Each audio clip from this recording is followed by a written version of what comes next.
오늘 돌베개가 주최하는 누가 죄인인가 서울시 공무원 간첩 조작 사건의 기록 출간 기념 사회를 맡은 딴지일보 편집장 김창규입니다.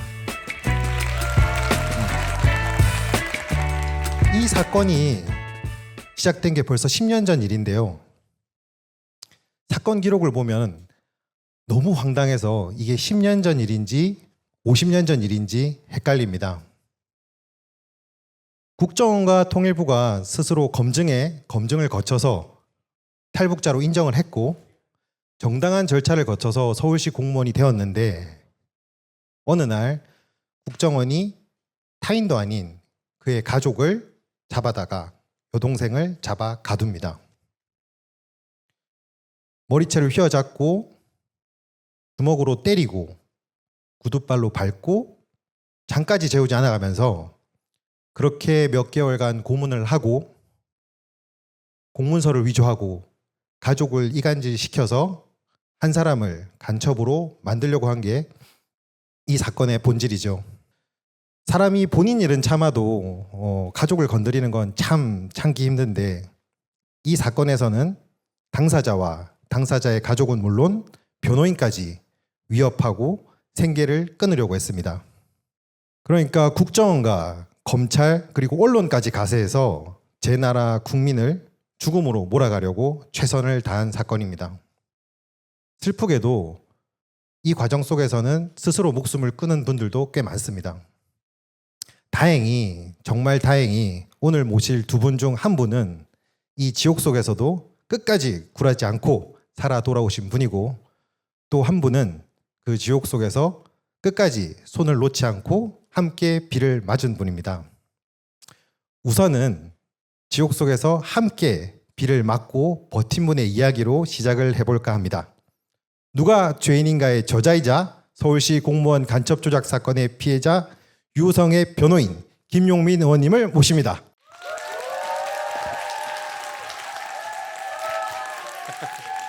네, 안녕하십니까. 반갑습니다. 김용민입니다. 반갑습니다. 누가 죄인인가? 이거는 같이 한번 질문을 던져보자라는 차원에서 이 제목을 선택을 했습니다. 그러면서 서울시 공무원 간첩 조작 사건을 정리한 것이죠. 이 사진 혹시 보신 적이 있을지 모르겠는데 제가 굉장히 좋아하는 사진 중에 하나입니다. 증거 조작이 확인됐을 때 중국에서 증거 조작이 됐다라고 회신을 했을 때 저희가 긴급 기자회견을 했던 장면입니다. 이날이 하필 2월 14일 발렌타인데이 금요일 오후였습니다. 네. 아무래도 법조 기자들은 보통 이제 막내 기자분들이 많이 계셔서 2030들이 많으시거든요. 그러다 보니까 다들 약속이 있으실 거라 저희가 기자회견을 하겠다라고 보통 민변에서 이렇게 기자회견을 하는데 민변으로 부르면 아무도 안 오실 것 같아요. 그래서 저희가 쳐들어갔습니다. 기자실로.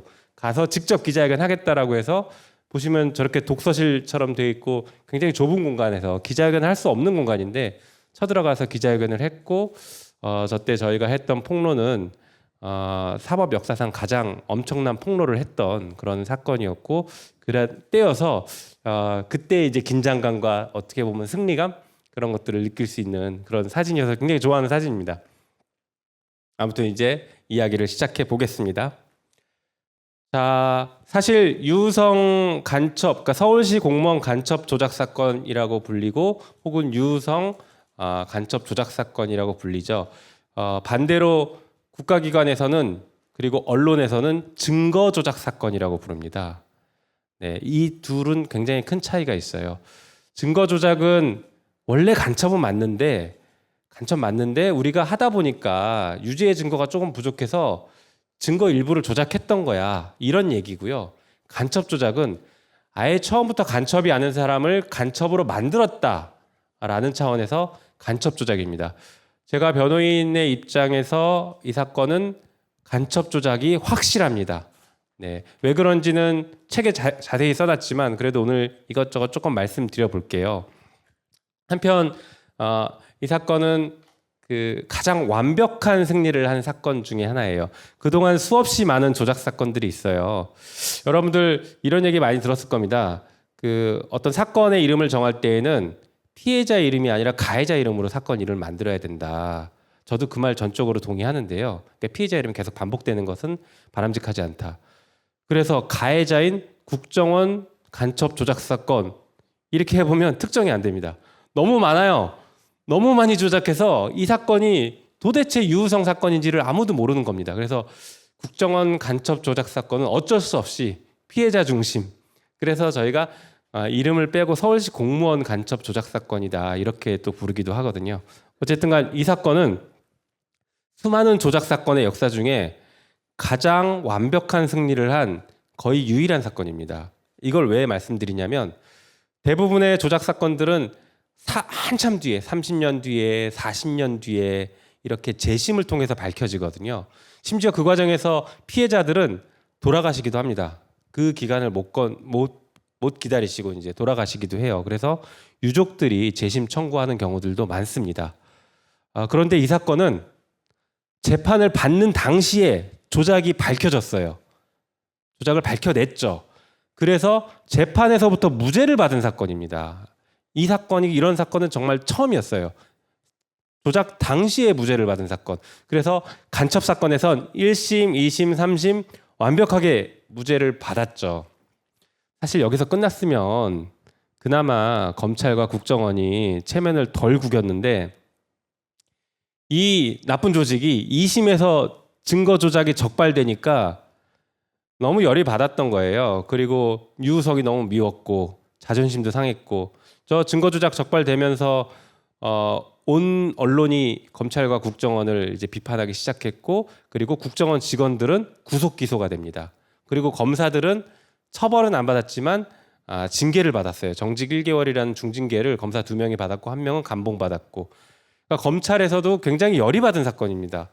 저거 간첩 분명히 맞는데 모르겠어요. 그렇게는 얘기하지만 자기들도 간첩이 아니라는 걸 알았을 겁니다. 어쨌든간 간첩이 맞는데 저희 변호사들이 지금 장난쳐가지고 이거 무죄 나온 거니까 우린 가만히 있을 수 없다 해서 보복 기소를 해요.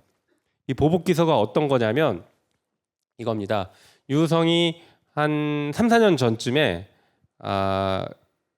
이미 기소유예라는 걸 받은 게 있어요. 기소유예는 범죄는 있지만 이거는 처벌할 정도 수준은 아니니까 당신을 처벌하지 않겠습니다 라고 하는 처분이거든요.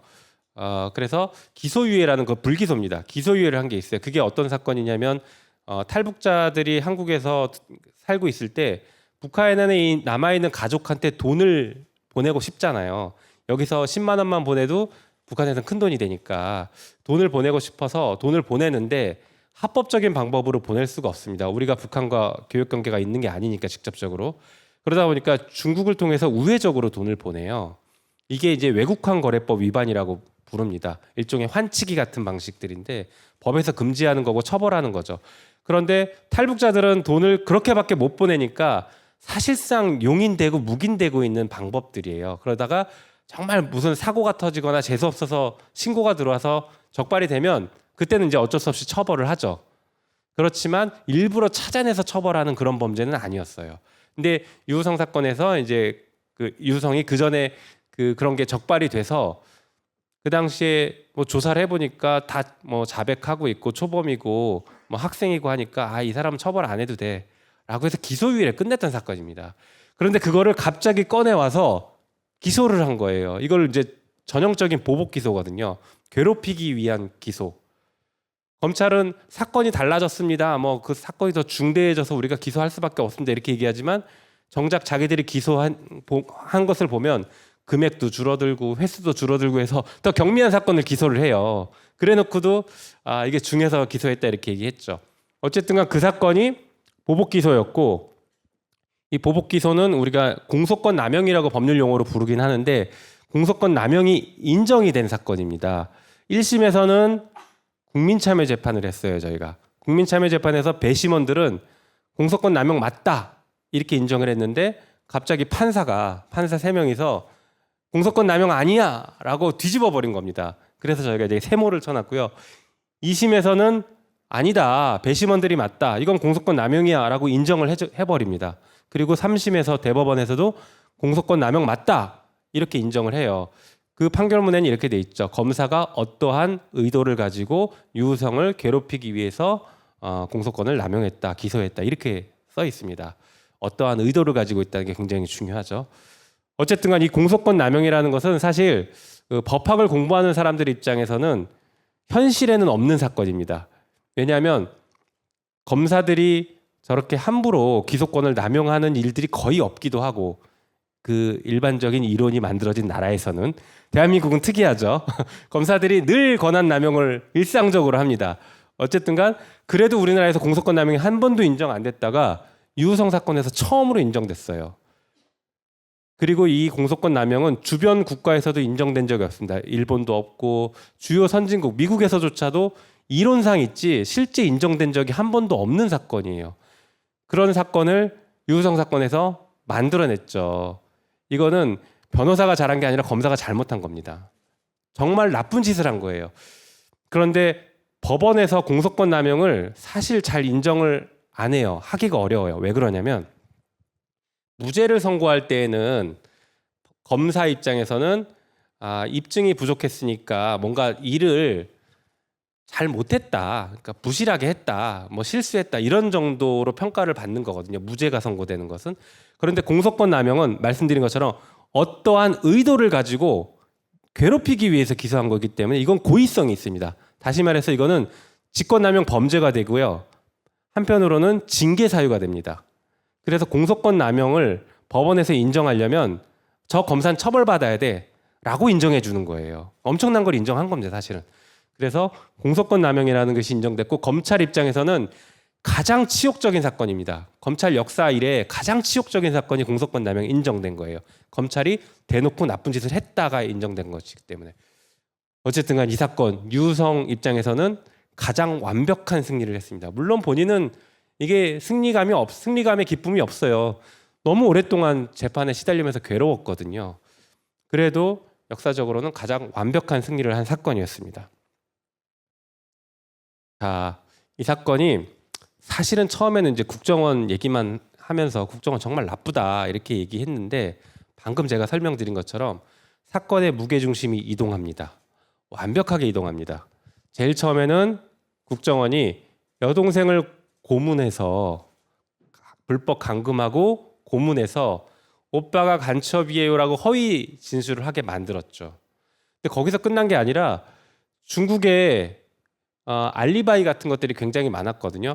그러니까 뭐 북한을 왔다 갔다 하고 유우성이 북한에 넘어갔다 왔다 뭐 이런 것들이 이제 주요 범죄 사실들인데 북한에 넘어갔다고 했던 시기에 중국에 있었던 그런 알리바이들이 상당히 많았거든요. 그런 것들을 다 국정원이 숨깁니다. 그러니까 다시 말해서 국정원은 처음부터 유우성이 간첩이 아닌 것을 너무나 잘 알고 있었죠. 심지어 유우성이 중국에서 통화를 했던 통신 내용을 국정원은 이미 가지고 있었어요. 거기에 보면은 자기들이 북한에 넘어갔다라고 했던 그 시기에 중국에서 통화한 내용들이 나옵니다. 뻔히 알고 있으면서 이걸 숨겨놓고 유우성이 북한에 갔다 이렇게 기소를 하게 만들었죠. 어쨌든간 국정원이 처음에는 그렇게 사건을 만들었어요. 그런데 그 뒤에 검찰이 개입을 하기 시작합니다. 사실은 그 전까지만 해도 국정원의 조작 사건이었어요. 그런데 여동생이 이시원 검사 앞에서 이름은 시원시원한데 정말 나쁜 사람입니다. 이시원 검사 앞에 가서 이렇게 얘기하죠. 사실은 제가 다 거짓말했어요. 오빠는 간첩이 아니고요. 저도 간첩이 아니에요. 저는 다 거짓말했습니다. 국정원이 하도 뭐 이렇게 얘기하니까 어쩔 수 없이 얘기했어요. 이렇게 자백을 합니다. 그랬더니 이시원 검사가 네가 이렇게 얘기하면 우리가 너를 못 도와줘 라고 해버립니다. 그러니까 여동생은 내가 이렇게 얘기하면 안 되는구나 라고 생각해서 다시 원래 허위 자백을 이어갔죠. 이 지점에서 검찰은 명백한 공범이 되기 시작합니다. 그래서 처음에는 국정원만 조작했던 것으로 알고 있었던 사건이 검찰도 같이 사건 조작에 가담하기 시작합니다. 그 뒤에 1심에서 무죄를 받고 항소심 가니까 국정원이 증거 유우성의 출입경 기록을 조작해서 법원에 제출했죠.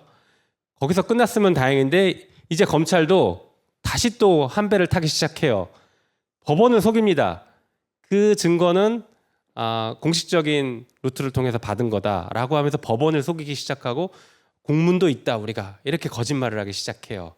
네, 그러면서 검찰이 이제 증거 조작 사건의 공범이 되기 시작합니다.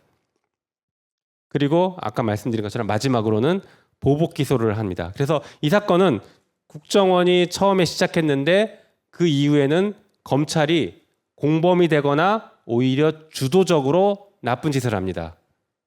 예. 그래서 이 사건은 명확하게 책임자를 처벌해야 되고 제도를 개혁해야 되는 중요한 사건이 됐습니다. 그런데 어떻게 됐나 보시죠. 기소된 사람 보니까 국정원은 11명이 기소됐어요. 지금도 재판받고 있는 사람들이 있습니다. 그 11명 중에 가장 높은 직급은 국정원 2차장인 서천호라는 사람입니다. 차장, 직장 생활하면 차장이 부장보다 낫잖아요. 그런데 이런 국가기관에서 차장은요, 원장 바로 밑입니다. 넘버 2, 넘버 3예요. 국정원에서 넘버 3 정도 되는 사람입니다.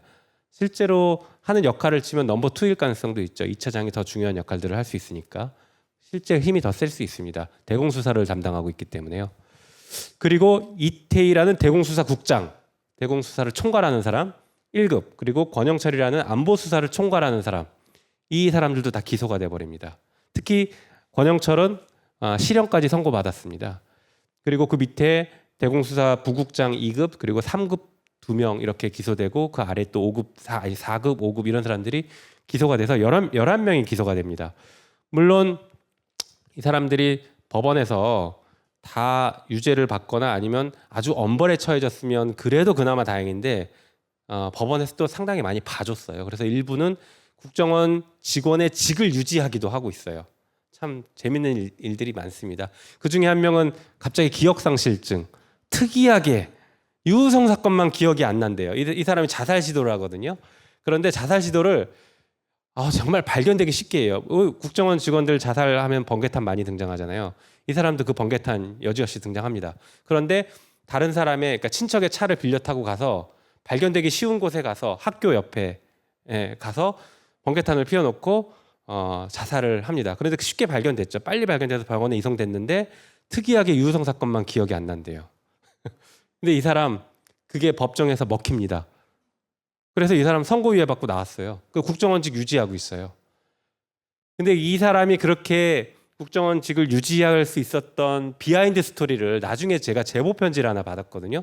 국정원 직원한테 제보 편지를 받았는데 그 사람 이름이 이제 권세영이라는 사람인데 권세영 과장이 국정원 내에서 난리를 치고 다녔답니다.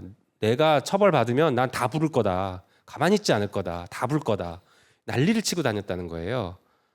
그래서 결국에는 모종의 딜이 있었는지 어쩐지 모르겠지만 그 사람은 실제로 국정원 직을 유지하고 제주도로 전출 갔다 이제 이런 얘기까지 나왔죠. 그런데 어쨌든 국정원은 뭐 수사도 받고 기소도 됐는데 검찰은 0명 아무도 아무도 처벌받지 않습니다. 검찰 진짜 대한민국에 태어나면 우리 자녀들 검사를 만들고 싶죠. 이 정도면. 이들이 자신 있게 조작한 이유는요. 우리는 걸려도 처벌받지 않아라는 게 확실한 신념처럼 있습니다. 확실하게 그거는 자기들이 보장받는다는 생각을 해요. 검찰은 뭐 다 잘 알죠. 누군가를 처벌할 때 최종적인 권한은 검찰이 갖고 있기 때문에 우리 식구는 절대 처벌받지 않아. 검사들은 절대 처벌받지 않아가 검사들 스스로 너무 잘 알고 있어요. 근데 국정원도 비슷했습니다. 야, 우리는 조작해서 걸려도 30년 뒤에 걸려. 걱정하지 마. 처벌 안 받아. 이미 조작해서 기소되면 포상금을 받거든요. 야, 우리는 일단 포상금 받고 승진하니까 괜찮아. 걸려도 괜찮아. 그래서 실제로 그 국정원이 증거 조작했을 때 중국인 협조자에게 그런 비슷한 얘기를 했거든요. 걸려도 우리 처벌 안 받으니까 괜찮아. 그랬는데 실제 그 중국인 협조자가 검찰 조사를 세게 받았어요. 계속 불려다녔어요. 그러니까 열이 받아서 국정원이 왜 나한테 거짓말했냐고 모텔 방에다가 국조원이라고 혈서를 쓰고 자살을 시도했습니다. 그래서 그게 밝혀지면서 언론에 대대적으로 보도되면서 수사가 좀 급물살을 타기도 했었죠.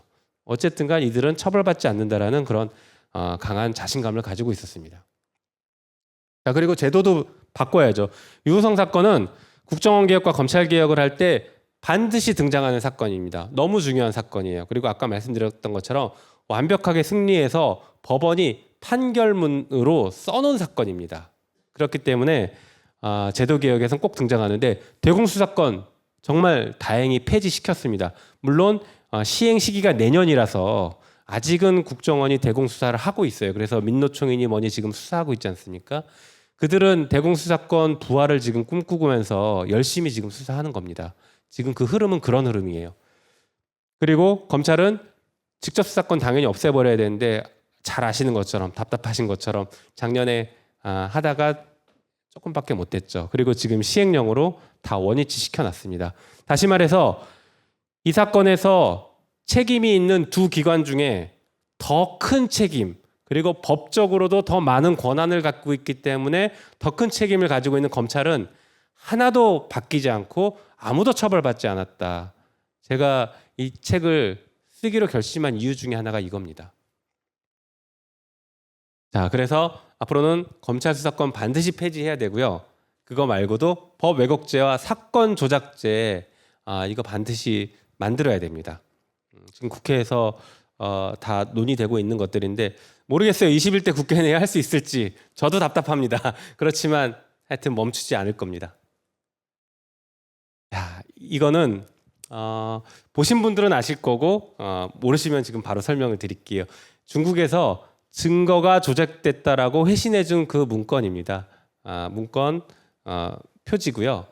이게 바로 이제 중국에서 보낸 회신문. 네, 한자죠. 저도 처음에 이걸 받아보고 난감했지만 친절하게도 이렇게 또 번역문을 또 보내줬더라고요. 여기서 핵심은 저겁니다. 검사 측에서 제출한 문건 하나, 둘, 세 개는 다 위조됐다. 이렇게 명확하게 답변을 해줬어요. 그리고 그 밑에 하단엔 우리가 지금 번역문은 안 놔뒀지만 이거 조작한 사람 범죄자 잡아서 처벌해달라 그런 부탁까지 합니다. 난리가 났죠. 뒤집어졌죠. 이제 검찰이 낸 증거가 조작됐다. 국정원이 조작했다. 난리가 났는데 검찰의 반응이 정말 황당했습니다. 검찰은 이때까지도 아니 우리는 그 공식적으로 받았다라고 계속 거짓말을 하더니 이시원 검사가 법정에 와서 이렇게 얘기합니다. 우리도 대한민국 정부다.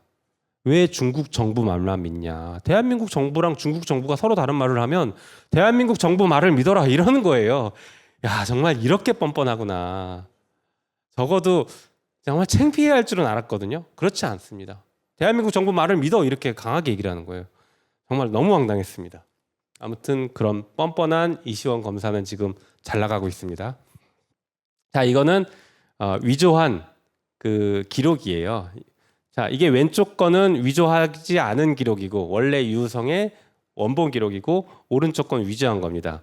여기 두 번째 칸이 중요해요. 여기 입이라고 써 있는 이게 이제 출입경 기록이 쉽게 말하면 우리 출입국 기록이에요. 그래서 이건 중국의 기록이기 때문에 중국 입장에서 쓴 거예요. 입이라고 하면 북한에서 중국으로 왔다. 출이라고 하면 중국에서 북한으로 갔다라는 의미입니다. 그런데 저기 보면은 이상하게 입 이렇게 돼 있잖아요. 연속 3번 중국으로 들어온 것으로 기록이 돼 있어요. 이상하잖아요. 그래서 저희가 나중에 확인했더니 기록에 오류가 난 거래요. 전산 시스템을 업그레이드하면서 오류가 난 거다라고 이렇게 답변을 해요.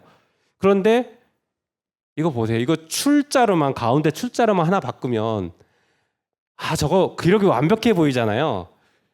이제 저게 이제 어떤 의미냐면 저 시기가 유성이 북한에 넘어가서 간첩으로 포섭됐다라고 얘기하는 딱 그 시기입니다. 그런데 검찰이 처음에 유성을 기소할 때는 두만강을 도강해서 와서 간첩이 됐다 이렇게 얘기했다가 저 기록을 탁 내면서 도강이 아니라 알고 보니까 이렇게 간 거야. 출입경 기록과 여권을 가지고 가서 간 거야라고 이렇게 말을 바꾸면서 기록을 살짝 바꿔서 조작을 해서 낸 겁니다. 그러니까 사실 저희가 이제 다 밝혀낸 입장에서 보면 저런 인간들이 다 있냐 싶지만 이게 만약에 저희가 밝혀내지 않았으면 공문서잖아요. 중국의 공문서이고 검사가 제출한 문서이고 검사는 법정에서 공식적인 루트를 통해서 받았습니다라고 그리고 그 문서까지 있습니다. 이렇게까지 당당하게 얘기했거든요. 물론 그 문서도 조작해서 냈지만. 그러면 일반적인 재판에서는 저희가 변호사가 못 이깁니다. 절대 못 이겨요. 그런데 다행히 중국에서 회신을 해줬기 때문에 이게 이길 수 있었던 거죠. 방금 말씀드린 것처럼 입을 출로 이렇게 바꾸면서 조작한 겁니다. 그리고 이제 이게 검사가 증거 조작을 알았을 수밖에 없다라는 핵심적인 증거입니다. 이렇게 보면은 뭐 그냥 이상한 서류 뭐 무슨 사진 하나 뭐냐 이럴 건데 저 맨 위에 보시면 입 똑같이 또 돼 있잖아요. 이게 뭐냐면 유성을 처음에 수사했을 때 국정원이 제일 처음에 수사했을 때 저걸 비공식적으로 유성 출입경 기록을 컴퓨터 화면을 출력한 방식으로 입수를 했어요. 이거는 비공식적으로 정보 입수 차원에서 입수를 한 겁니다. 그래서 이제 뭐 어디에서 발급했다는 얘기가 없으니까 증거를 못 낸 건데 가지고 있었어요. 그리고 검사도 이 문건을 봤습니다. 그래놓고 아까 말씀드린 위조된 증거를 위조되지 않은 척 낸 거예요. 그러면 검사의 입장에서는 두 문건을 동시에 봤기 때문에 야 이상하다 저건 이비비비인데 이건 왜 출로 바뀌었냐 의심했어야 되거든요. 그리고 문제 제기했어야 되거든요. 검사가 수사할 때 이미 이 기록을 봤기 때문에 이게 자기도 기록이 이상해서 두만강 도강한 것으로 그렇게 기소를 한 거예요. 그런데 나중에 그거를 바꿔서 증거를 낸다? 몰랐을 수가 없다는 결정적인 증거입니다. 이게. 네. 그리고 이제 사진들을 제가 이제 몇 장씩 보여드리면서 설명을 드리고 싶은데요. 이 사진은 제가 책에 넣을까 하다가 이거 차마 못 넣겠다 해서 못 넣은 사진입니다. 이게 어떤 사진이냐면요. 여동생 유가려가 국정원에서 감금돼 있던 CCTV가 있는 방입니다. 자, 화장실을 잘 보세요. 여기가 화장실이에요, 화장실. 저 위도 화장실이죠. CCTV는 여기 있습니다. 화장실이 그대로 내려다 보이는 CCTV죠. 20대 여성이 저 유리벽이에요. 유리벽 화장실에서 씻고 용변을 봐야 되는 그런 구조입니다. 엄청난 수치심을 느낄 수밖에 없는 거죠. 저런 데 가둬놓고 그렇게 허위 자백을 받아냈던 거예요. 그 여동생이 갇혀있던 그 방입니다. 이게. 이런 엄청난 인권 침해가 대한민국에서 21세기에 있었고요. 유우성 사건을 계기로 국정원에서 우리 이제 이런 방 없앨게요라고 없앴다라고 하면서 이제 좀 개선을 했다라고는 하는데 여전히 알 수 없죠. 거기는 통제를 받지 않는 곳이다 보니까요. 네, 그리고 이제 이 사건 이게 국정원과 검찰이 처음부터 유우성을 간첩으로 만들기 위해서 조작했다라는 결정적인 증거들입니다. 이거는 어떤 사진이냐면 맨 왼쪽에 환하게 웃고 있는 사람이 유우성이고 옆에 두 명은 유우성의 이제 북한 친구예요. 유우성이 검찰이랑 국정원이 이 사진을 증거로 내면서 어떻게 설명하냐면 유우성이 북한에 넘어가서 북한 집에 있는 사진첩의 사진을 자기의 아이폰으로 찍어온 거다. 그러니까 이거는 유우성 북한 집에 있는 사진이라서 유우성이 북한에 넘어갔다는 결정적인 증거다라고 하면서 냈어요. 그런데 저희가 그 사진 파일을 뒤져보니까 뭔 소리예요? 연변에서 찍었다고 명확하게 GPS에 나와 있는데요. 국정원과 검찰이 이걸 몰랐을 수가 없습니다. 그런데 파일을 증거로 내지 않고 출력물만 증거로 냈어요. 원래는 증거를 그렇게 내면 안 되거든요. 파일을 증거로 내면서 저희한테 줘야 되는데 숨겼습니다. 저희가 나중에 뒤늦게 찾아서 전문가한테 의뢰해서 확인해낸 거예요. 이것도 마찬가지로 유성 의사였습니다. 북한에서. 네, 준의사인데 준의사 그 사진이었고 이것도 북한에서 찍었다라고 했지만 보니까 GPS 보니까 연변입니다. 그리고 이 사진이 또 굉장히 중요한 결정적인 사건인데 유성이 북한에 가서 북한에 있는 아버지를 만났다라고 했던 그 시기에 중국 노래방에서 노래 부르고 계셨습니다. 예, 이게 그 노래방에서 그 시간에 노래 부르고 있는 그 사진이고 보시면 GPS도 연길로 돼 있습니다. 이걸 숨겼어요. 이거는 유우성의 노트북에 있었던 사진인데 노트북을 압수해 가서 노트북 데이터를 다 밀어버립니다. 그리고 빈 노트북을 저희에게 줬어요. 그래서 저희가 노트북의 데이터를 다 복원시켜서 수만 장의 사진 중에 양승봉 변호사님이 진짜 눈 빠져라 해서 간신히 찾아낸 사진인데 거기에 GPS 정보를 보니까 저게 남아 있었던 거죠. 네. 그리고 이제 이 사진은 네, 책 읽다 보시면 헷갈릴 수도 있을 것 같아서 제가 책에는 나오는데 한번 설명 더 드리려고요. 이건 뭐냐면 유가려가 여동생이 중국에 있는 자기 아파트를 설명하면서 일부러 가짜 주소를 알려주거든요. 그래도 허위 자백을 하면서도 그래도 아버지랑 가족을 보호하고 싶어서 다른 주소를 엉뚱한 주소를 불러줘요. 그런데 이제 거기에는 유성이 7층에 산다. 700 몇 호 이렇게 주소를 썼습니다. 그래서 그 국정원 직원들이 그 여동생이 불러준 주소에 가서 우리가 그 사진을 찍어옵니다. 집이라고 하면서 그 아파트 가서 사진을 찍어와요. 그래서 저희도 처음에 속았다가 제가 직접 중국 가서 그 아파트 그 동 그 호수를 찾아가 봤어요. 그랬더니 7층이 아예 없습니다. 6층까지만 있는 집이었어요. 이게 그 방식입니다. 2-3-1은 여기 2동 세 번째 현관문에 첫 번째 1번 호수다. 그러니까 101호 개념이에요. 1호다 그런 뜻이고 232는 2동 세 번째 현관에 102호 이런 개념입니다. 그러다 보니까 맨 마지막에 12까지 있잖아요. 그러니까 6층까지밖에 없는 거예요. 7층이 아예 없습니다. 근데 이걸 가지고 7층이다라고 해서 증거로 사진을 냈고 알면서 속였죠. 알면서 속인 겁니다. 나중에 저희가 국정원 직원 증인으로 불러서 추궁했을 때 알고 있더라고요. 6층까지밖에 없는 거 알고 있더라고요. 정말 나쁜 사람들이에요. 네, 자, 이 사진은 참 중국 가서 놀러 간 사진 같죠. 예, 실제 이때 놀았습니다. 왜 놀았냐? 저희가 중국 공안한테 쫓겼어요. 가운데 이분 누군지 혹시 아세요? 예, 최승호 PD, 최승호 사장, 전 MBC 사장이죠. 저희랑 같이 중국에 출장 가서 이제 사건을 좀 조사하고 촬영을 하는데 중국 공항에 입국하자마자 카메라가 걸렸습니다. 공안한테. 그래서 공안이 저희 보고 나가라고 그랬어요. 당장 나가라. 근데 저희가 나갈 수가 없잖아요. 변호사들한테 변호도 안 된다, 촬영도 취재 안 된다, 다 나가라. 그래서 기왕 왔는데 우리가 그러면 변호하지도 않고 취재 안 할게. 우리 그냥 관광이나 하다 갈게. 이렇게 얘기하고 사정사정해서 관광을 다녔습니다.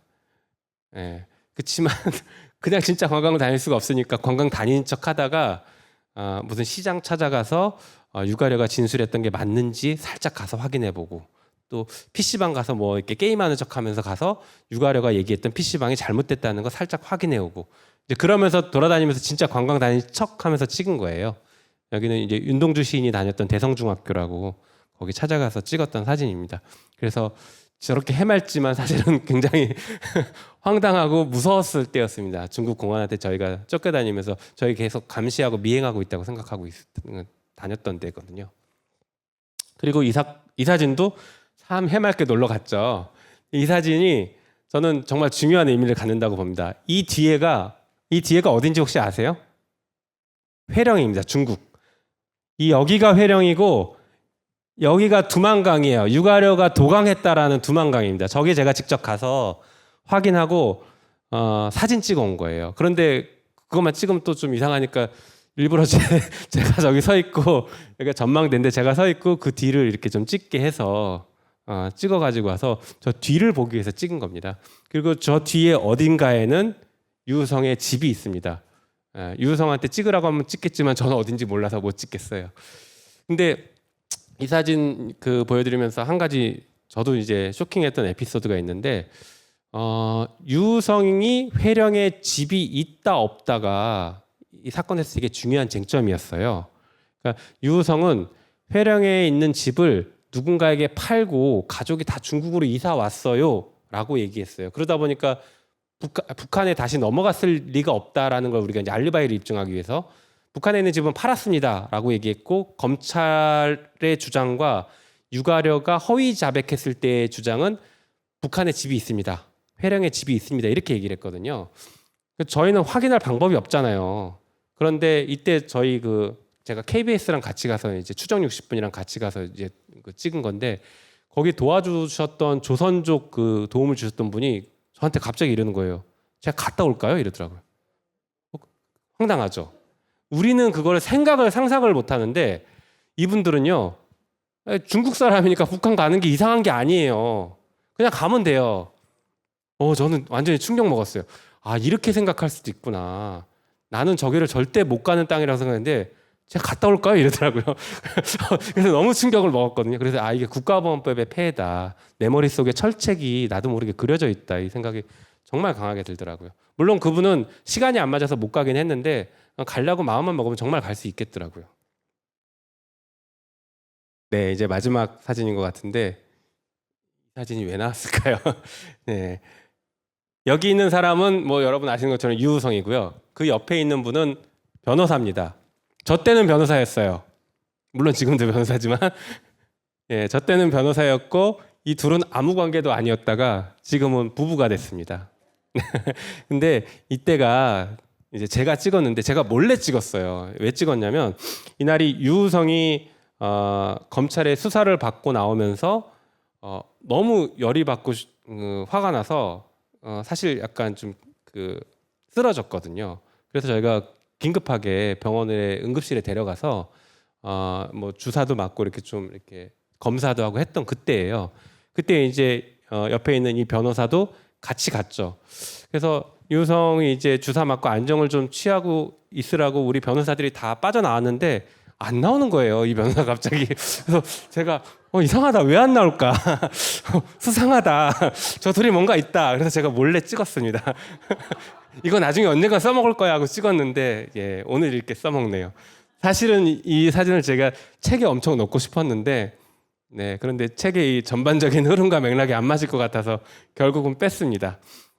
근데 이 둘이 참 풋풋하고 이때는 연인 관계는 아니었고 서로 이제 좋아하는 감정이 싹 들 때였는데 이렇게 아름답고 좋은 모습이 또 이제 그 보수 언론, 수구 언론에 의해서 악용된 적이 있습니다. 뭐냐면 유우성은 간첩이 아닌데 유우성을 계속 간첩으로 몰아가면서 여러 가지 허위 보도를 한 언론사들이 있었어요. 그 언론사들을 상대로 유우성이 손해배상을 청구했는데 그 언론사의 변호사들이 변호하기를 이럽니다. 유우성은 그러니까 우리가 설사 허위 보도를 했더라도 유우성은 손해를 입은 게 없다. 뭔 소리냐 그랬더니 유우성은 대한민국에 와서 이렇게 아름다운 변호사와 결혼을 했기 때문에 모든 손해가 없어졌다. 이렇게 변호를 하는 거예요. 이게 말이 되느냐? 이게 법률적으로 맞는 얘기냐? 어떻게 저런 주장을 함부로 할 수 있느냐? 그래서 정말 이제 되게 황당했던 그런 일이 있었고요. 실제로 유성과 결혼한 이 여성 변호사님은 민변 변호사님인데 민변에서 인기가 너무 많았습니다. 그래서 민변에서 저 변호사님이 결혼한다고 했을 때 일부 남성 변호사들이 광분을 하면서 유성 진짜 간첩이 맞다. 어떻게 저 변호사랑 결혼을 할 수 있냐? 진짜 간첩이다. 이렇게 소문이 돌 정도였습니다. 아무튼 그런 에피소드는 사실은 유성에게 들어야 되겠지만 저는 당사자가 아니라서 이 정도만 말씀을 드리겠습니다. 하여튼 이게 저도 그렇고 우리 변호인단에서 늘 만나면 항상 재밌게 하는 얘기이고요. 만약에 이 사건이 영화화 된다라고 하면 저는 이 장면이 꼭 들어갔으면 좋겠습니다. 이상 마치겠습니다. 감사합니다.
김영민 의원께서 유우성 씨 사건이죠. 서울시 공무원을 간첩으로 검찰에서 조작하려다가 실패한 사건입니다. 이 책 읽으면서 검찰권을 부당하게 행사하는 데 따른 피해 이런 것들이 그냥 어떤 사람, 내가 모르는 사람의 일이 아니라 나 자신과 우리 가족의 일이 될 수 있다는 거 생각하면서 시민 여러분들도 이 책 함께 읽으셨으면 좋겠습니다.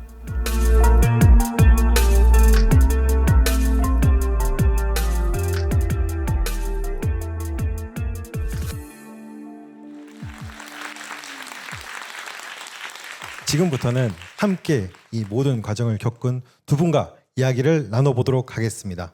일단은 두 분의 근황이 궁금합니다. 요즘 뭐에 집중하고 계시고 어떻게 지내시고 계신지 의원님부터 한번 말씀 부탁드립니다. 네, 처음부터 세게 질문 들어오신데 저는 대통령 탄핵을 준비하고 있습니다.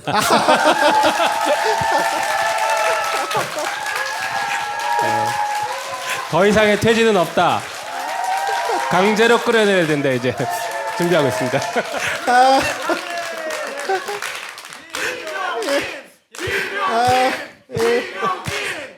그냥 이렇게 막 나가시기로 하셨군요. 예. 다음 총선에 돼야지 되는데 예. 그렇다면 탄핵을 준비하고 계신다고 합니다. 예. 그런 질문도 많았는데요. 그러면 유석님은 무슨 일을 하고 계신지요? 저는 예. 뭐라고 얘기해야 될지. 그냥 저는 아직 애들이 어려서 예. 사실은 집에서 육아 애를 잘 돌보고 있습니다. 예. 그래요? 두 분의 삶의 낙은 요즘 어떤 건지 궁금한데요. 저는 원래 이제 스트레스 풀거나 제 취미는 음악 듣는 건데요. 요즘에는 책이 얼만큼 팔리나를 보면서 스트레스를 받기도 하고 풀리기도 하고 그러고 있습니다. 유성님은 무엇이 낙입니까?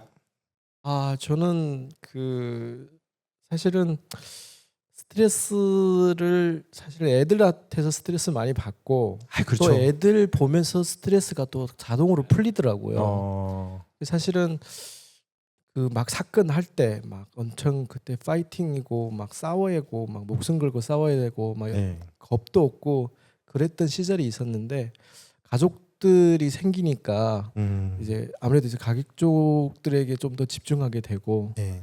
예, 참 뭐 그냥 애들과 하루 사는 것 같아요. 예.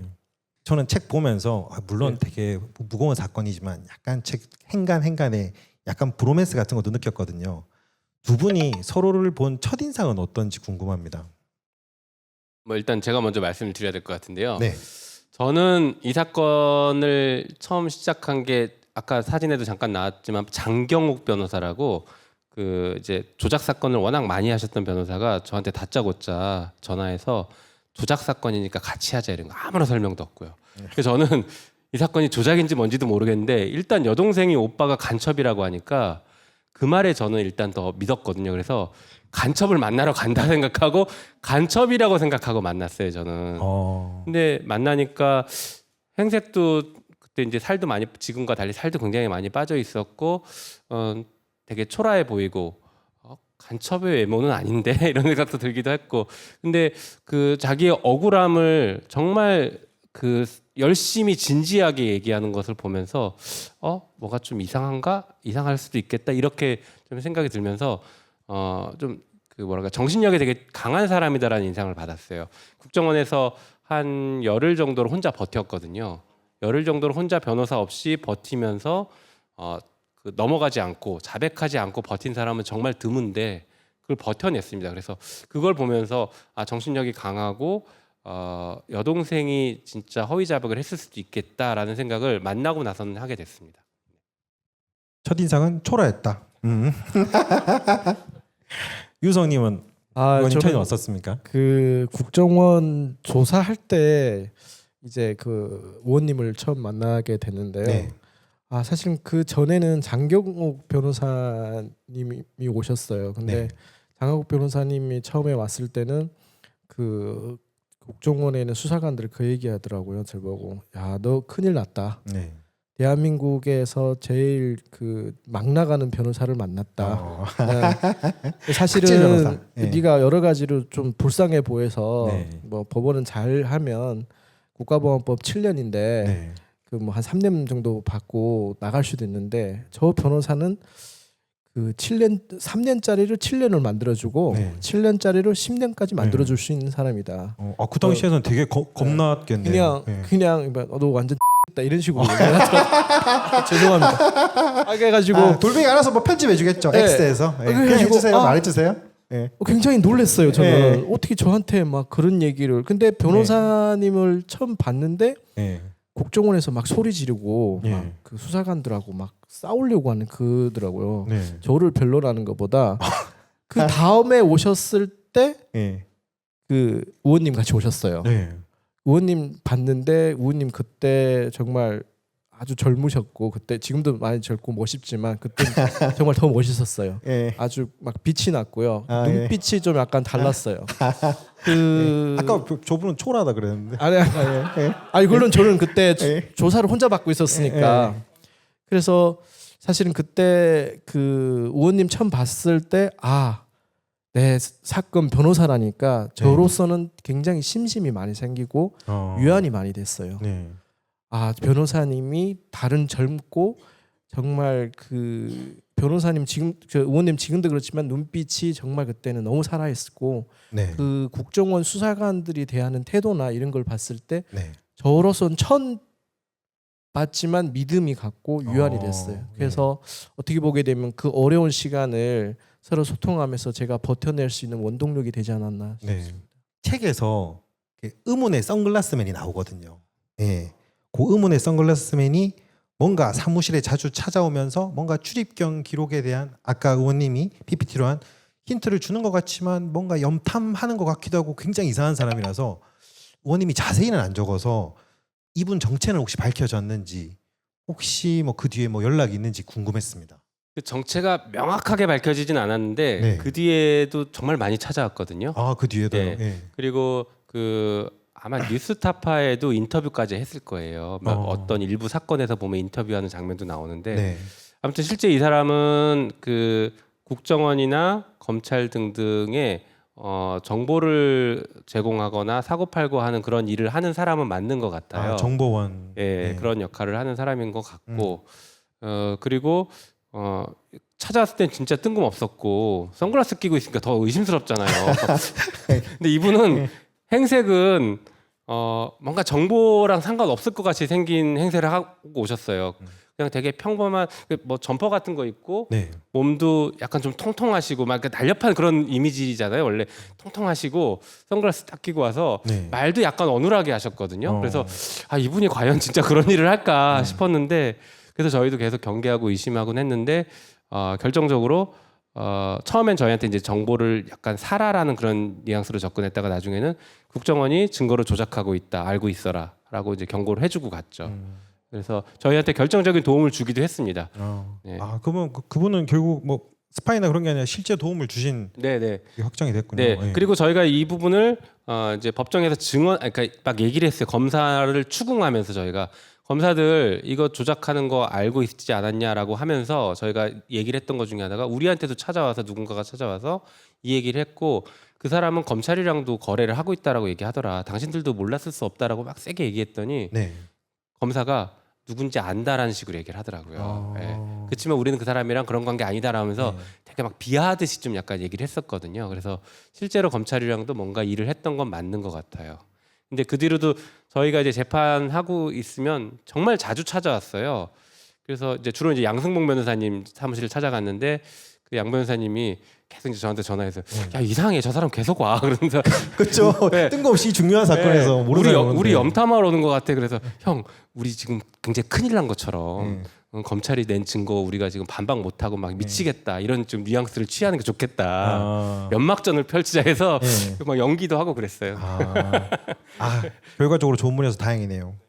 검찰 얘기가 나왔으니 이게 두 분께 이제 공통적으로 드리고 싶은 질문인데 유우성님 같은 경우에는 이제 가족이 막 고문을 당하고 뭐 본인도 이제 당하면서 그 과정에서 이제 어떤 식으로 그걸 당하면 버티는지 저는 되게 궁금했거든요. 그리고 의원님 같은 경우에는 이제 두 분이 다 검찰과 국정원의 타겟팅에 대해서 집요하게 괴롭힘을 받잖아요.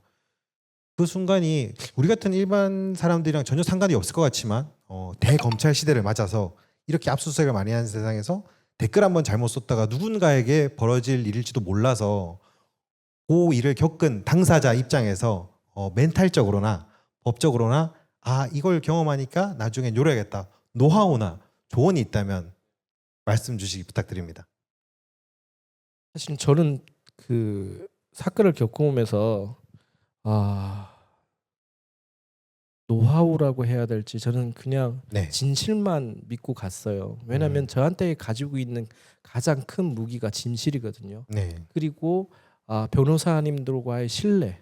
그러니까 있는 그대로 다 말씀드리고 숨김 없이. 그러니까 내가 그 어떤 그 옆에서 역풍이 들어오고 어떤 해유가 들어오고 네. 어떤 협박이 들어와도 제 스스로가 흔들리지 않았어요. 음. 그러니까 그런 제가 그 정말 여러 가지 이렇게 외부적으로 정말 그 자그마한 일들 들어온 것도 사실은 그 의원님하고 그때 상의를 제일 많이 했고요. 네. 상의를 다 많이 했어요. 이렇게 위험해지고 있다는 것도 다 말씀드렸지만 그런 부분에서 사람이 서로에 대한 믿음이 그만큼 저희 변호인단을 저를 버텨준 것 같아요. 그러니까 그 혹시 이 방송을 보고 있는 어떤 억울한 분을 일을 당하고 있는 사람이라면 네. 정말 그걸 가공 없이 물론 사람이 다 잘할 수는 없어요.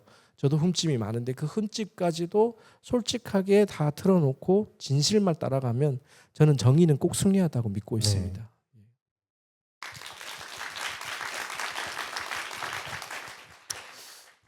진짜 이 사건은 진실에 기초하지 않았으면 저희도 이렇게 당당하게 변호 못했을 거고 네.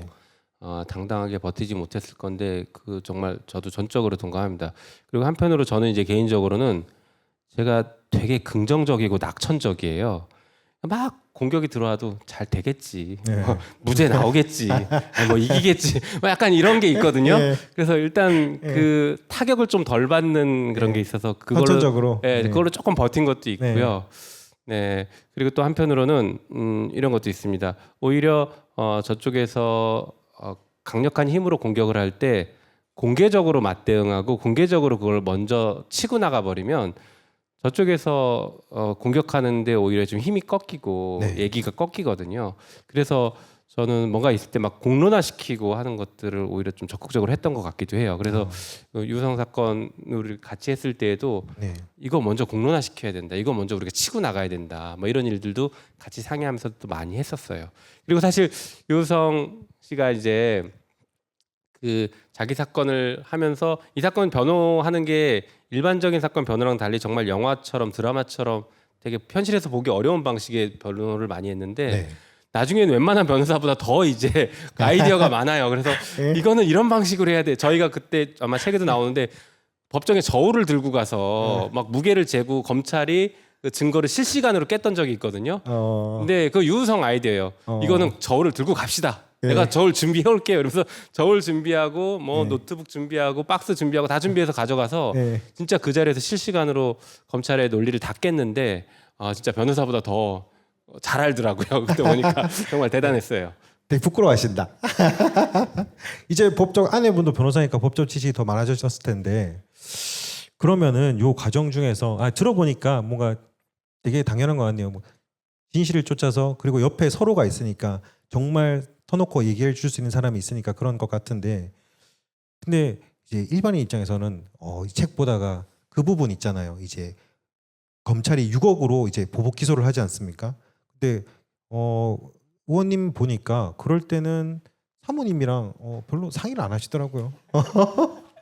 괜찮습니까? 네. 사모님 지금 괜찮으십니까? 네, 제가 네. 그 재판 이기고 나서 얘기했던 것 같습니다.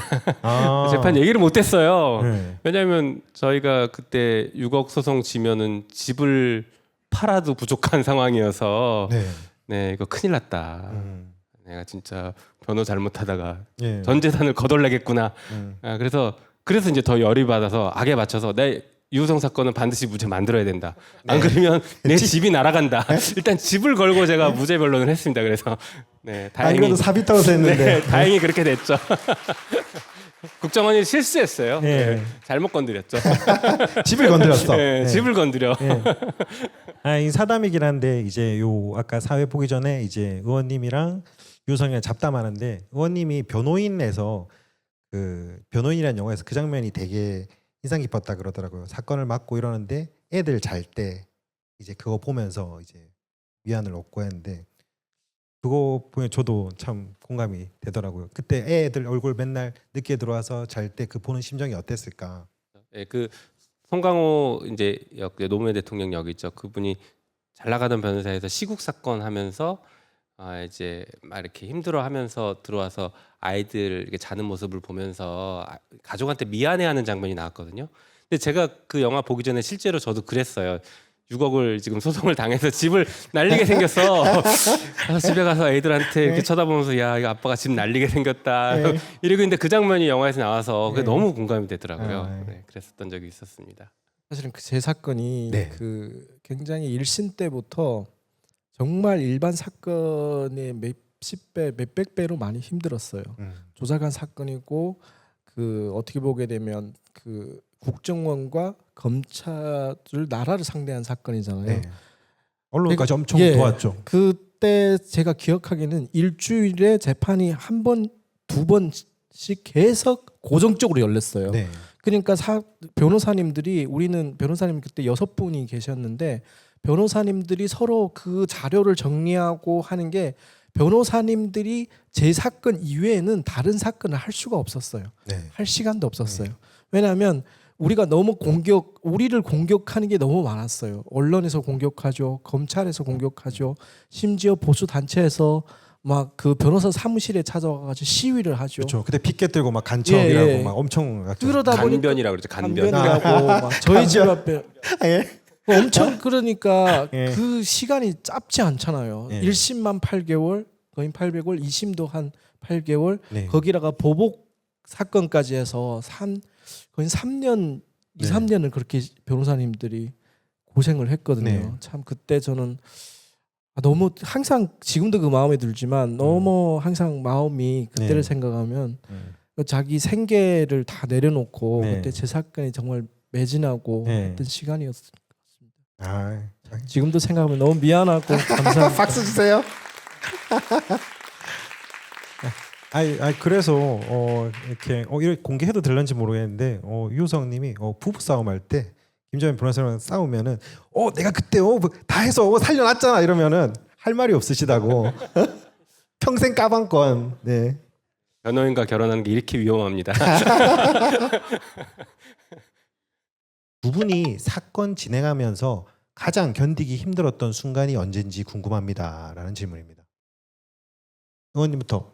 네, 뭐 사실 조금 전에 얘기 나온 것 같긴 한데 그 국정원으로부터 고소당하고 그다음에 6억 손해배상 청구 당했을 때가 잠깐 한 얼마 동안은 저도 좀 힘들더라고요. 왜냐하면 제가 그 전에는 뭐 금융 사건 이런 거 M&A 뭐 이런 것들 하면서 이제 일종의 전문 분야를 만들면서 이제 그 돈을 잘 벌자라는 이런 변호사였다가 어느 순간 시국 사건을 해서 사건들이 좀 떨어져 나가기 시작하고 이제 수임이 잘 안 되고 있는데 갑자기 이제 난생 처음 제가 직접 이제 피고가 됐고 피고소인이 됐잖아요. 네. 그러니까 이게 좀 약간 현타 온다 그럴까? 그렇죠. 예, 그러기도 하고 이게 잘못하면 내가 진짜 뭐 벌금 이상 뭐 형을 받거나 네. 뭔가 좀 잘못될 수도 있겠다 이 생각이 드니까 약간 좀 두려움도 있지만 되게 기분이 나쁘더라고요. 네. 그래서 찜찜한 것도 있고. 그리고 가족이 있으니까. 그렇죠. 예. 그래서 그런 것들도 있었고 또 한편으로는 국정원 하면은 그 대한민국에서 막연한 공포감이 있잖아요. 법을 지키지 않고 법 이외에 나쁜 짓도 할 수 있는 정보기관이다 이렇게 생각을 하잖아요. 그리고 실제로 그 뭐 이 사건에서 되게 중요한 역할을 했던 이화 씨라는 사람의 그 직장에 찾아가서 막 욕하고 막 면담 요구하면서 장경욱 변호사랑 욕설 배틀을 했던 공개된 장소에서까지 그런 짓을 했기 때문에 이 사람들이 해코지를 할 수도 있지 않을까? 뭐 이런 생각이 자꾸 들더라고요. 그래서 제가 교통사고 같은 것도 되게 이제 조심하려고 했고 실제로 이 사건 하면서 이제 그 무렵쯤에 그래서 사실은 무리해서 차도 외제차로 바꾸고 네. 했었는데 타이어에 펑크가 3번 연속 났습니다. 음. 왜 났는지 모르겠지만 예, 제가 그때 그래서 일부러 타이어에 펑크가 나면 이게 경고등이 뜨는 그런 차를 샀거든요. 일부러 고쳤는데 하루 있으니까 또 뜨고 하루 있으니까 또 뜨고 알고 봤더니 그 타이어에 못 같은 게 엄청나게 많이 박혀 있었던 거예요. 그래서 정말 깜짝 놀랐고 좀 이렇게 겁이 나긴 하더라고요.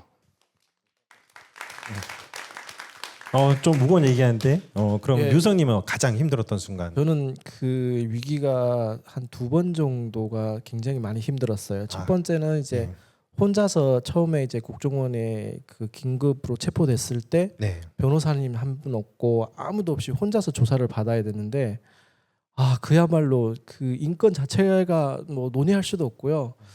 새벽부터 밤 12시 긴 시간까지 네. 그 똑같은 질문과 이런 방식으로 저에 대해서 조사를 강도가 엄청 힘들었거든요. 그러니까 그 전화도 못하게 하고 당연히. 전화요. 구속돼 있었는데 예. 그 예. 구속된 첫날에 이제 그 국정원에 실려갔는데 저는 이제 특수간첩이라 수갑도 2개 차야 되고요. 예. 포성줄도 파란 줄이에요. 그것도 다르군요. 네, 달라요. 어. 그래서 그 차도 단독이고 그다음에 독방에 갇혀야 되고 방도 그냥 일반 방이 아니라 CCTV가 2대씩이나 걸려 있는 그런 방이에요. 영화에서 보는 정말 중범죄자. 예. 그리고 그거 플러스 그 구치소에 구속됐는데 소문이 잠깐 바로 나더라고요. 저 친구는 탈북자들 정보를 북한에 넘겨서 그 탈북자들이 가족들이 잘못됐다. 네. 아주 질 나쁜 새끼다 그러더라고요. 막 그 구치소에서는 일주일에 한 번밖에 샤워를 못 해요. 한 번인가 2번밖에 못 하는데 네. 막 옆에 이제 막 이상한 그린 사람들이 네. 저를 보고 막 벽 타래요. 네.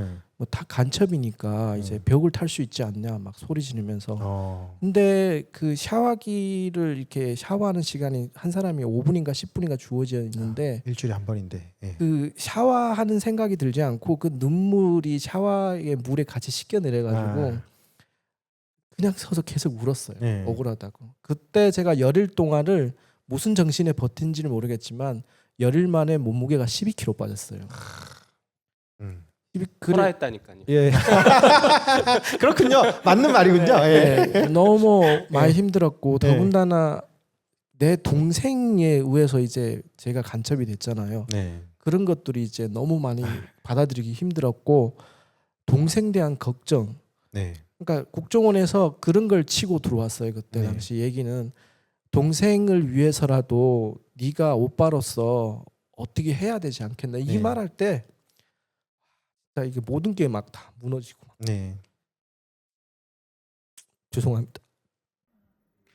박수 한번 주세요. 뭐 다른 건 괜찮은데 차라리 네. 육체적으로 고문을 하고 네. 차라리 어떻게 나를 뭐 어떻게 하는 건 남자로서 모든 걸 다 버틸 수가 있어요. 네. 근데 가족을 건드리니까 굉장히 많이 힘들더라고요. 네. 그때 제일 많이 힘들었고 나중에 시간이 어느 정도 그 재판을 막 하다가 그 항소심에 가서 1심에서 무죄가 났고 항소심에서는 더 이상 이렇게 괴롭지 않을 거라고 저는 생각을 했거든요. 네.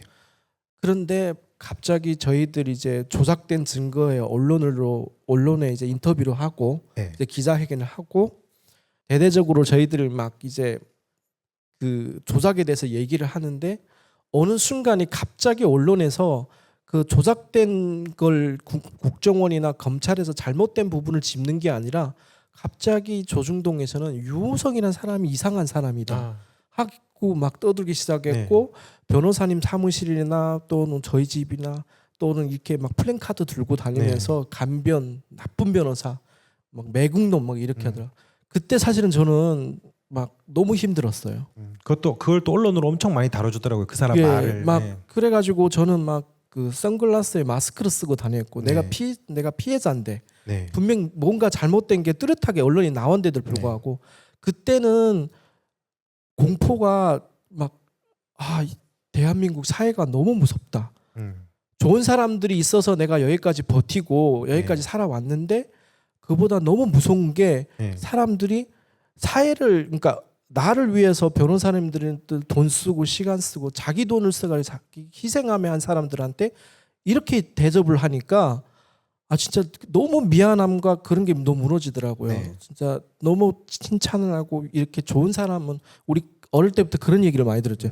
사람은 착하게 살아야 하고 좋은 네. 일을 많이 해야 된다. 네. 그래야 훌륭한 사람입니다. 근데 내가 그때 본 사회는 그렇지 않아요.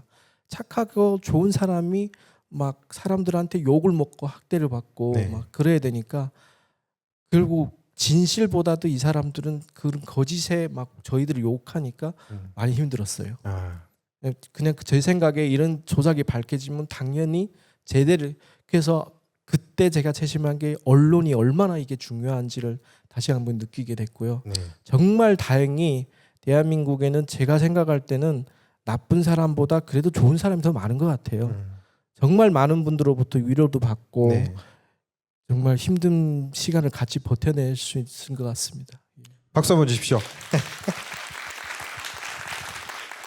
근데 실제로 저희가 네. 그 재판을 갈 때 아까 얘기했던 그런 순간부터는 법정에서 그 법정 경위들이 나오셔가지고 네. 저희를 이렇게 보호하면서 다녔어요. 그냥 재판을 못 갔어요. 네.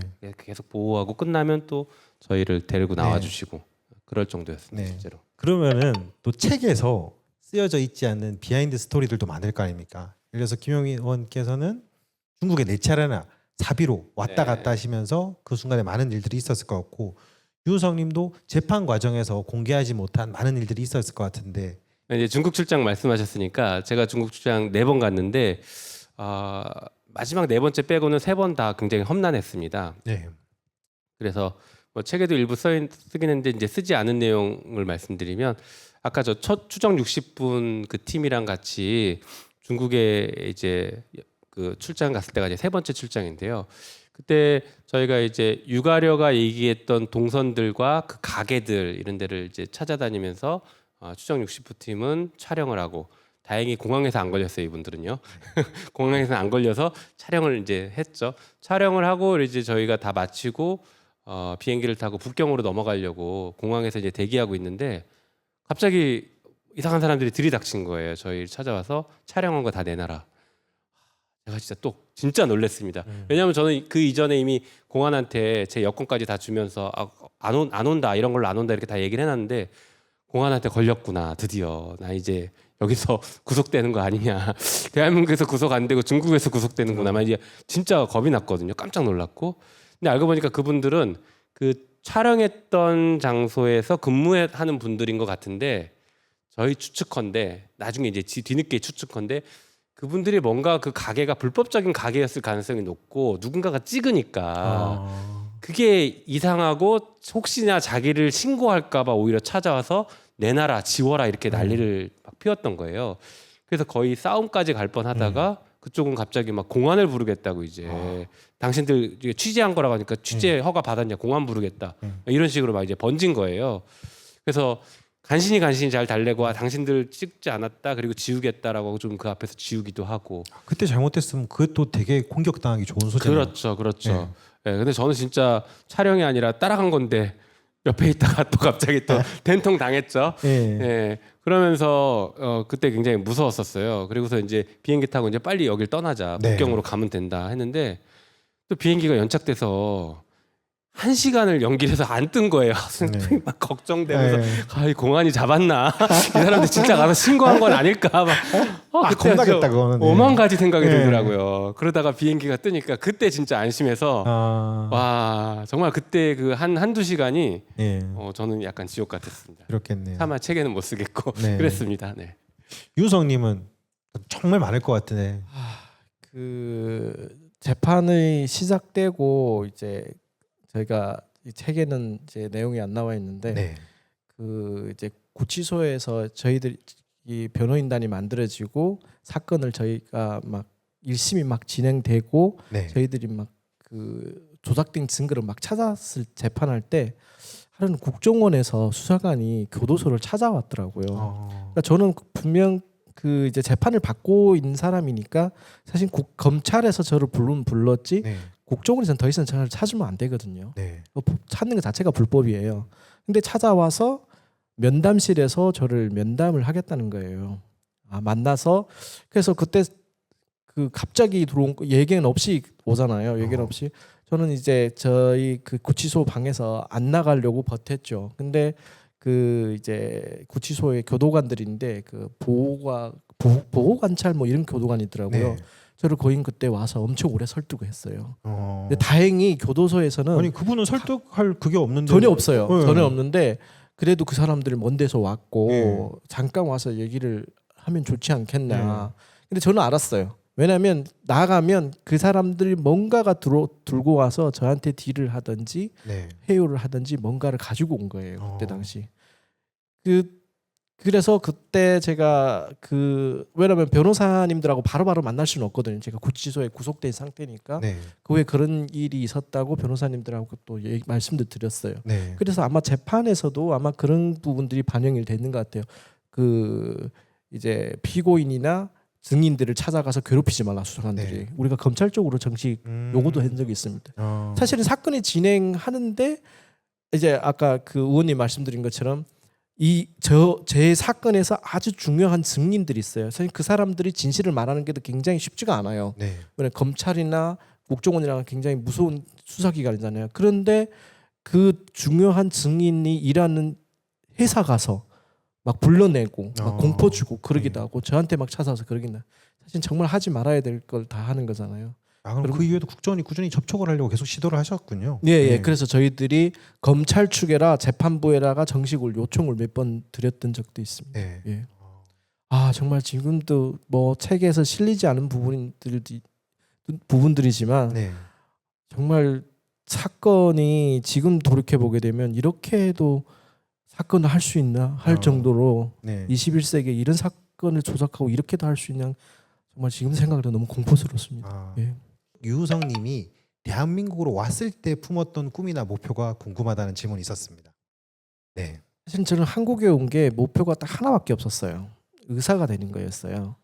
예. 왜냐하면 제가 그 북한에서 대학을 졸업하고 병원에 가서 이제 그 누구나 다 대학교 졸업했을 때는 그 꿈이 있잖아요. 네. 그 병원에 일선에 나가게 되면 제가 훌륭한 의사 돼가지고 환자 살리고 제가 또 외과에 있었거든요. 네. 그런 마음으로 실질적으로 대학병원에 들어가서 일을 하는데 현장은 그렇지 못하더라고요. 그러니까 교과서에서 배운 거랑 너무 많이 틀렸고 네. 특히 뭐 여러분도 알다시피 북한이 경제적으로 많이 힘들어서 충분한 약이 없어서 치료가 제대로 안 돼서 사실 수술하다 수술대에서 사람이 돌아가실 때도 있어요. 네.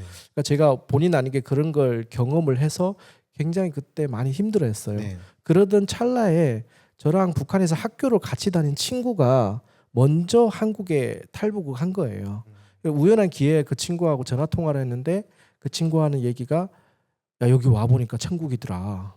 이거 우리가 북한에서 드라마를 몰래 봤는데 네. 야, 그게 다 사실이더라. 네. 이게 오히려 그거보다 더 좋기도 해. 그래서 우리는 어릴 때 한국 드라마를 몰래 많이 봤어요. 근데 항상 그런 생각했어요. 좋은 차랑 좋은 집이랑 세팅해놓고 찍었다. 아마 그랬을 거다. 네. 예, 그거 뭐 맞죠 뭐. 저희가 그런 집에 사는 사람이 없잖아요. 그렇게 생각을 했는데 네. 걔가 그 친구하고 통화하면서 그러니까 저희들은 직접 못 보니까 긴가민가하잖아요. 네. 그래서 한국이 진짜 잘 사는 나라고 특히 의사들은 약이 없어 환자를 못 살리는 법은 여기는 없을 거다. 네. 그리고 두 가지 정보를 저희한테 줬어요. 첫 번째는 너가 한국에 오게 되면 여기서 대학을 갈 수 있다.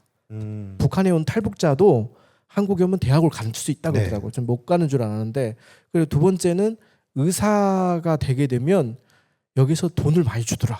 의사한테. 맞죠. 네. 그러니까 네가 오게 되면 충분히 가능하다. 네. 고민을 정말 많이 했습니다. 그러다가 사실 제가 집에서 나올 때는 가족들한테 제가 한국 간다는 말을 안 했어요. 네. 왜냐면 부모님들이 저를 어릴 때부터 공부시켜가지고 의사까지 시켜놨는데 중간에 도망간다면 가만 안 두잖아요. 네. 그래서 여행을 좀 길게 그 큰 걸 앞두고도 부모님 그 생각을 하고 앞으로도 혼날 것 같은데 이 생각을 하는군요. 그래서 부모님한테는 이제 여행이나 이제 실습을 간다고 그때 말씀드리고 네.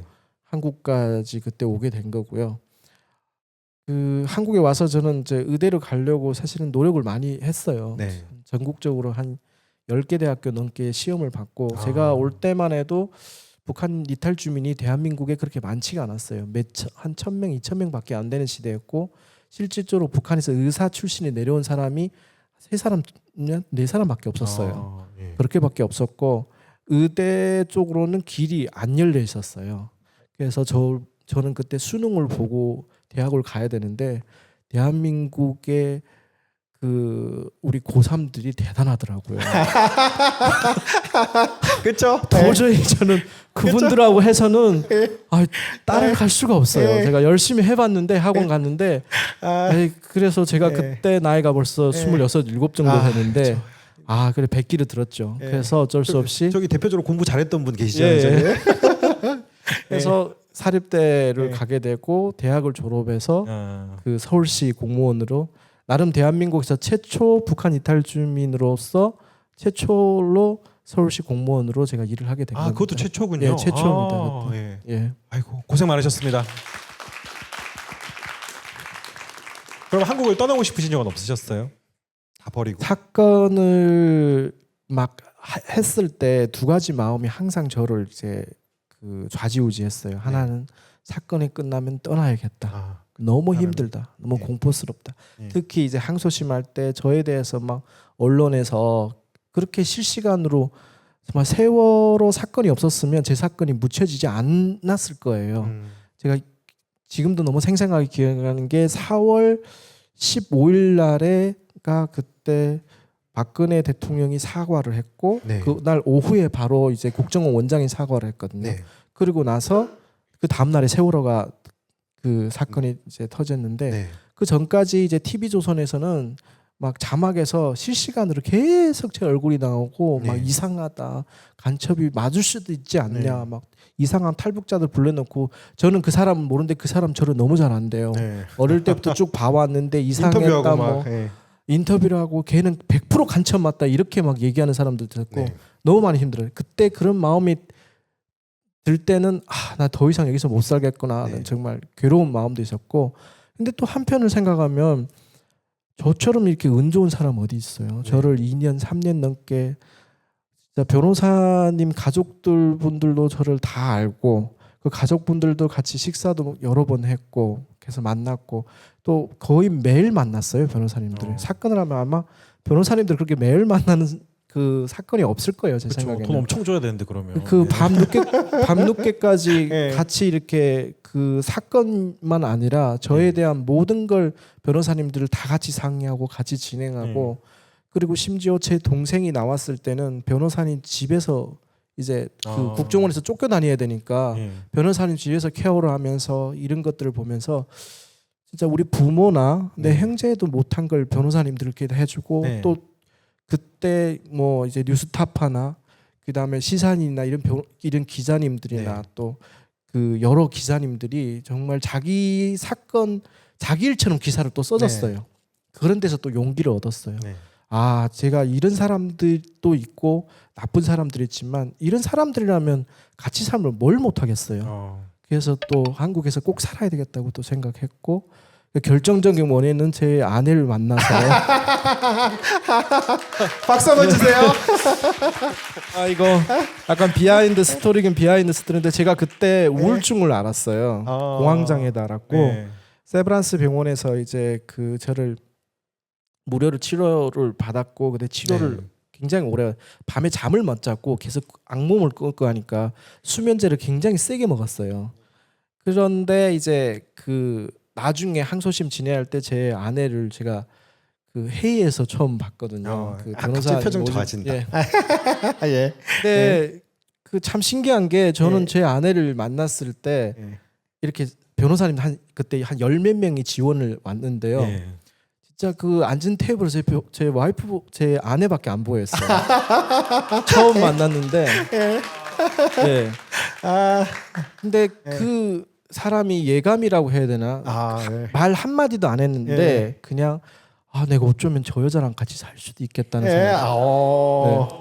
그래서 막 그날에 회의하고 막 변호사님들 열성적으로 토론하고 하는데 아무도 안 들리더라고요. 그래서 사건이 그때 회의가 끝나서 그때 그 아내분이 이제 명함을 주더라고요. 네. 정말 고생 많다 네. 하면서 명함 그때 변호사들 거 다 받았어요. 근데 그냥 와이프 명함 하나만 그냥 휴대폰에 입력을 했고 그렇죠. 티나니까. 예. 그리고 나서 예. 참 그 아내를 나중에 따로 2번인가 만났어요. 두 네. 번인가 딸을 만났는데 얘기가 좀 너무 길고 아무튼 제가 3번 만에 고백을 했습니다. 아 아내한테. 그래요? 예. 네, 물론 거절을 당했죠. 네. 아내한테. 네. 처음에는 이제 이거 그 변호사 대 의뢰인은 이렇게 하면 안 된다. 네. 그래서 그때는 제가 막 언론에서 막 중시받고 막 사건이 엄청 막 해서 예. 그때 또 진호한 변호사가 많았잖아요. 네. 그 제가 주제 넘게 내 사건 하지 말라 그랬어요. 당신이 안 해도 되니까. 네. 그러니까 내가 사건도 힘들지만 거기에다가 당신 변호사님을 보고 있는 게 더 힘드니까 네. 하지 말라 그랬어요. 그래서 네. 어렵게 네. 그 지금의 아내분으로부터 한 달은 사귀어 보자 아, 하는. 예. 그러니까 한 달을 사귀어 봐야 나라는 사람이 좋은 사람인지 나쁜 사람인지 알 수가 예. 있잖아요. 사귀자 하면 안 받아주니까 네. 한 달만 시간 달라. 네. 한 달 동안 사건 하면서 이제 만나서 사건도 얘기하면서 이렇게 하면 서로를 좀 알 수 있지 않겠나. 그래도 아니면 그냥 난 그땐 깨끗하게 손을 들겠다. 근데 그때 아내가 굉장히 제가 좀 약간 멋있어 보였나 봐요. 네. 야 오늘 다 나온다. 예. 그래서 다행히 그때 승낙을 해서 예. 한 달 승낙을 받았는데 예. 그 한 달이 평생이 됐습니다. 예. 그렇습니까? 야 오늘 의원님이 PPT 너무 잘 만드셨어요. 그 사진 하나가 어마어마한 씨앗이 되었습니다. 그렇죠. 예. 네. 어디에서도 볼 수 없었던 얘기들이 나오고 있네요. 예. 이렇게 요즘 말로 하면은 우리는 유성님이 행복하길 바랬지만 이 정도까지 행복하길 바란 건 아닌데 부럽네요. 그러니까 변호사가 그런 변호를 하죠. 손해가 없다. 그러니까요. 그렇게 얘기를 하죠. 사실 김용민 의원님 책이다 보니까 질문이 너무 많은데 대통령실에 근무 중인 그 검사 네. 만나보신 적 있으신가요? 그 이후에? 그 이후에는 못 만났죠. 그래요? 예. 근데 재판할 때는 뭐 정말 지겹게 싸웠고 예. 그 이후에는 못 만났고요. 그냥 소식만 들었죠. 그 이후에 저기 정직 1개월 징계를 받았는데 네. 대구지검으로 좌천됐죠. 대구 고검으로. 네. 그 무렵에 또 한 명의 대구고검 좌천된 사람이 있었습니다. 그게 바로 윤석열 검사였어요. 둘이 같은 거기서 만났대요. 네. 또 스토리가 또 그렇게 됐군요. 네, 모르겠습니다. 그 인연으로 갔는지는 모르겠지만 거기서 만났답니다. 그리고 밥을 자주 먹었다. 네. 서로 위로하면서 그랬다는 얘기만 비하인드 스토리만 들었습니다.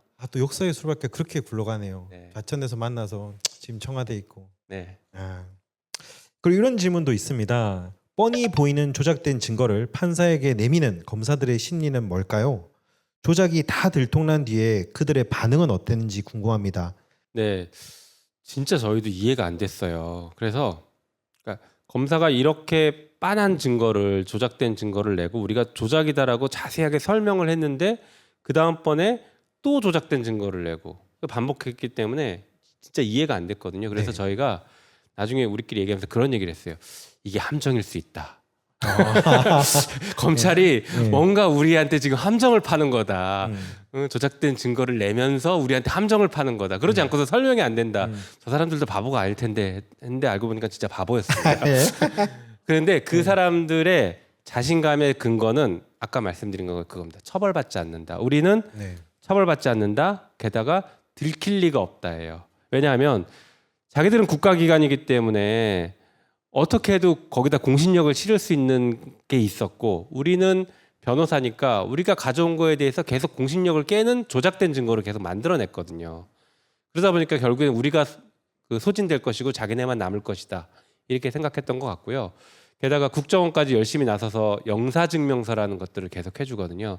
그러니까 과거에도 조작 사건에서 항상 등장했던 게 영사증명서인데 이게 뭐냐면 그 외국에 있는 선양 총영사에 있는 근무하는 국정원 직원이 영사관으로 근무하는데 그 사람은 국정원 직원인지 아무도 몰라요. 국정원만 알지. 그 사람이 자기네가 입증해야 될 거를 확인서를 써줍니다. 그러니까 국정원이 입증해야 될 거 국정원이 확인서를 써주고 그게 외교부가 만들어준 문서로 둔갑하는 거예요. 이걸 증거로 계속 내니까 자신이 있었던 거예요. 우리는 자기들 안에서 돌아가야 돼요. 우리 안에서 다 만들어내고 계속 만들어낼 수 있다. 심지어 증거 조작이 그 외국 공문에 의해서 이제 중국 공문에 의해서 확인됐잖아요. 그 직전에 그 며칠 전에 그 출입경 기록을 하나 더 위조했습니다. 이 진짜 엄청난 집단인데 네. 하나 더 위조했다가 중국에서 회신이 오니까 못 냈어요. 그걸 못 낸 게 나중에 수사를 통해서 밝혀졌죠. 위조한 거 하나 더 들고 있었던 거예요. 그러니까 이렇게 화수분처럼 계속 조작해서 내고 그리고 우리는 걸리지 않을 것이다. 걸려도 처벌받지 않는다. 이걸로 끝까지 밀어붙였던 것 같아요. 사실 오늘 검찰 개혁에 관련된 그 의견이나 질문들이 되게 많았거든요. 제가 다는 못하고 가장 많았던 질문 하나 더 드리겠습니다. 도대체 검찰에 대한 법적 처벌은 언제 가능하고 현재 사법부와 검찰의 문제는 어떻게 해결할 수 있는지 걱정입니다.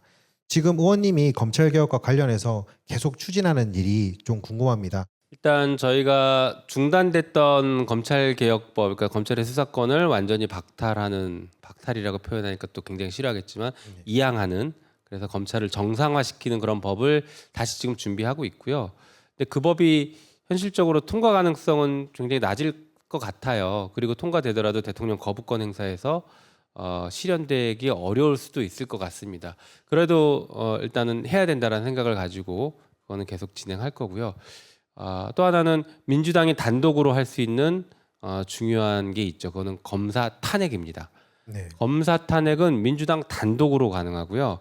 그리고 헌재로 넘어가서 이제 또 재판을 할 건데 헌재에서도 인용될 가능성이 매우 높은 사건들이 있습니다. 조금 전에 나왔던 공소권 남용을 했던 검사는 대법원 확정 판결이 있어요. 검사가 어떤 의도를 가지고 유성을 괴롭히기 위해서 공소권을 남용했다.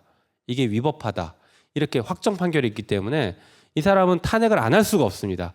확실한 사람이 있고, 예를 들면은 라임 사건에서 술접대 받았던 검사들, 네. 이게 명백한 위법이잖아요.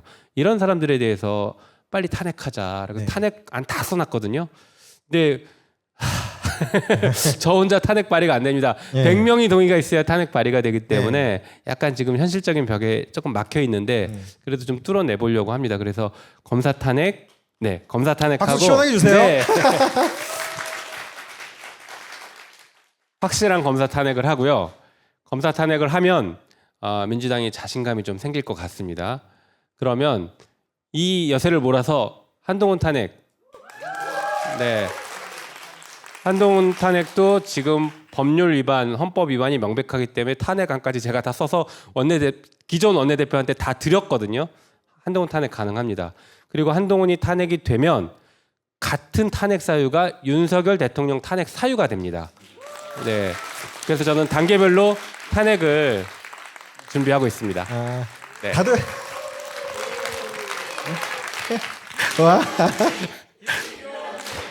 이거 저희 출간 기념회인데 돌백에서 돈 들여서 준비했는데 방송 못 나갈 것 같아요.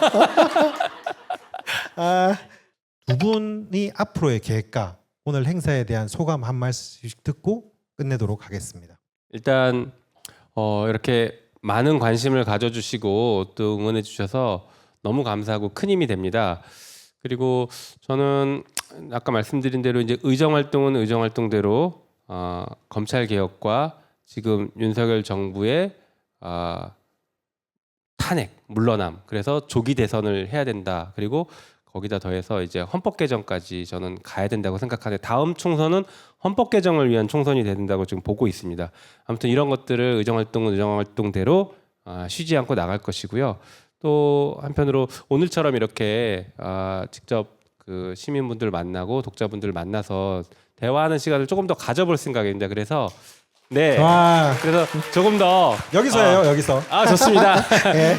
그래서 이런 기회를 조금 더 만들 테니까 또 많은 관심 가져주시고 또 찾아주셔서 많이 질문도 해주시고 응원해주시면 너무 좋을 것 같습니다. 감사합니다.